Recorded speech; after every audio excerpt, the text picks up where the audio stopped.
December 30th, 2009, a Marine Special Operations team pushed deep into Taliban territory in the Bala Murghab River Valley. The valley was a natural Taliban stronghold, the river carved through farmland and small villages with mountains rising on both sides, making it the perfect place for ambushes and hit-and-run attacks. By late 2009, Taliban fighters controlled most of the valley. Coalition forces had been trying to secure it, but every step forward was heavily contested. For the MARSOC Marine Special Operations sniper team, the task was to occupy a ridgeline overlooking the valley, giving U.S. and Afghan forces overwatch and denying the Taliban a perch they had long used to stage attacks. Just before dawn on December 30th, 2009, the MARSOC team moved out, supported by their Afghan National Army soldiers. The climb was absolutely brutal, especially for the operators carrying the Barrett 50 cal sniper rifle, weighing nearly 30 pounds. But the operators knew why they were carrying it. Once in position, the Barrett 50 cal could dominate the battlefield, reaching targets far beyond the range of the Taliban's PKMs and RPGs.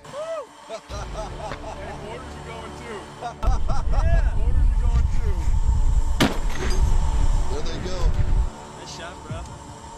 Hey, that was a damn good shot, dude. Nice shot, brother. When they reached the top of the ridgeline, they quickly began setting up their fighting positions. Claymore mines were placed, radios were checked, and the Barrett 50 cal was set up in the ideal position overlooking the valley floor. But the stillness of dawn didn't last long. From their vantage point on the ridgeline, the MARSOC operators scanning the valley were quickly able to identify Taliban fighters moving below. The ranges of the targets were quickly calculated, and the sniper adjusted his scope, quickly adjusting his crosshairs onto his first target, an armed Taliban fighter. The call was quickly made for the sniper to go hot, and the Barrett 50 cal thundered across the valley.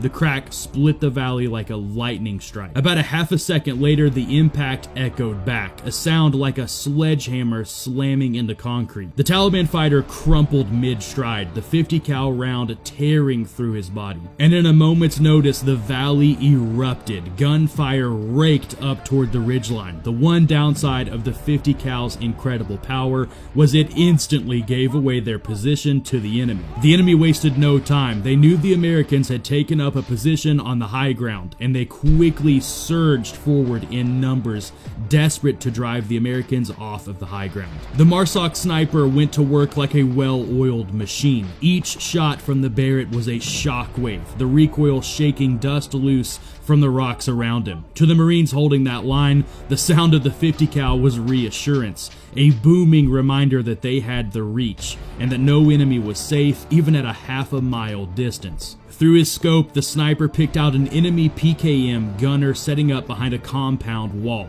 A 7.62 machine gun could have pinned down the entire team if left unchecked. The Barrett fired once again. The heavy round punched straight through the mud brick, knocking the gunner backward in a cloud of dust and debris.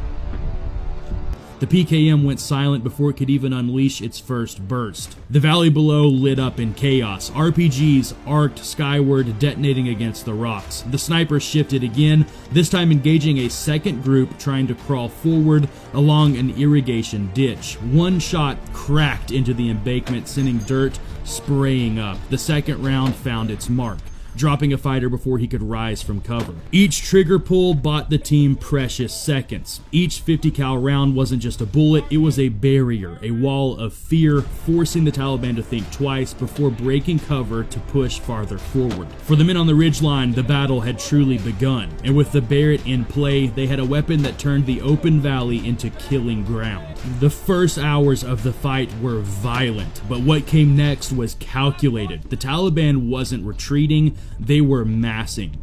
From every direction, fighters poured into the valley floor. Dozens at first, then more. moving in coordinated bursts from compound to compound. PKM machine guns opened up, their thundering bursts stitching the hillside with tracer fire. RPGs slammed into the mountainside, narrowly missing the sniper team. The ridgeline shook under the weight of the assault. The Marines and their Afghan partners hugged the dirt, returning fire in short bursts, but the volume of incoming rounds was staggering. Radios lit up with clipped urgent calls. The 50 cal was down for just a moment for a quick reload, but for the men fighting on the ridgeline, it felt like an eternity. But then finally, it came alive again. The sniper shifted his long rifle toward a rooftop where a PKM crew was hammering the ridge with suppressive fire. The crosshairs settled on their target and the rifle cracked back. The 50 cal round punched clean through the enemy fighter. Another group of Taliban fighters tried bounding across an open field, sprinting low and fast, trying to flank the Marines. The sniper quickly tracked the lead fighter and squeezed the trigger. The Barrett echoed across the valley once again as the lead man folded mid-stride. The Taliban fighters following him froze, suddenly exposed in the open with their momentum broken. But the rest of the Taliban force pressed even harder. A technical truck roared out from behind a compound with a heavy Dishka machine gun bolted to its bed. Dust trailed as the driver gunned the engine, trying to angle the weapon toward the ridge. The sniper didn't hesitate. He led the target, fired, and the round smashed through the windshield, shredding the cab. The truck swerved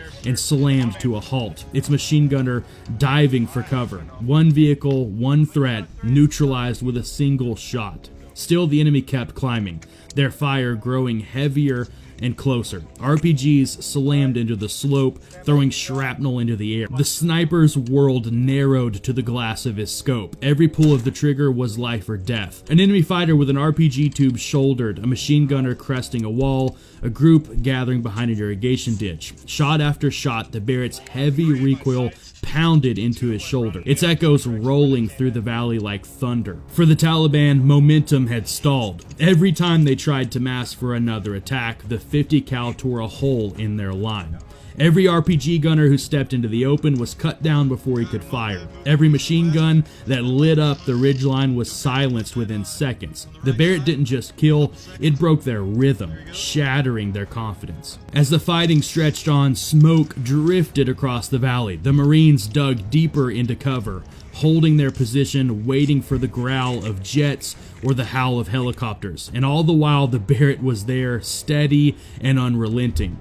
By the time close air support finally screamed overhead, the counterattack had already begun to unravel. The Taliban fighters, once charging with confidence, were now pinned down, disorganized, and dying in their positions. The ridgeline still belonged to Marsoc. The Marsoc Marines were running low on ammunition. Empty M4 magazines were stacked in the dirt around them. SAW gunners fired in short, disciplined bursts, trying to conserve every last belt. Even the Afghan soldiers, hardened fighters in their own right, were showing strain, their rifles cracking at the valley below. And still the Taliban pushed on, not in neat lines but in waves, squads trying to probe different angles, gunmen darting from ditch to ditch, some closing within just a few hundred meters. From his prone position, the sniper worked tirelessly, his cheek welded to the stock, eyes locked through the scope. Each round he fired wasn't just a kill shot, it was breathing room for the men around him, seconds bought for his brothers. A Taliban fighter scrambled up a small rise, RPG tube on his shoulder. Before he could lock onto the ridgeline, a 50 cal round smashed into it, the warhead tumbling harmlessly to the dirt along with his body. But even with the Barrett's power, the pressure was relentless. An enemy bullet clipped the rocks inches from a Marine's helmet, sending shards of stone across his face. Another Marine cried out for a medic, clutching his arm as blood seeped through his sleeve. The team's corpsman crawled forward under fire, dragging him back to cover, applying a tourniquet with calm hands as rounds continued to crack overhead. Time seemed to slow. The operators were locked into a rhythm. Shoot, reload, shift position, shoot again. The ridgeline was holding, but only just. On the radio, the JTAC's voice cut through. Close air support was inbound, ETA 2 minutes. The Taliban continued to push even harder, sensing the defenders were stretching thin. Dozens of rifles barked at once, their fire converging on the ridge. Another RPG screamed in, detonating dangerously close. A shower of rocks raining down on the Marine's position. The sniper blinked grit from his eyes and fired again. Then came the sound they were waiting for, the distant roar of engines growing louder. The Marines ducked low and began marking targets and calling out grids. Just seconds later, the valley floor lit up as a 500-pound bomb detonated right at the heart of the enemy's staging area. About 15 seconds to impact. Oh shit. The rounds are hitting right in front of us.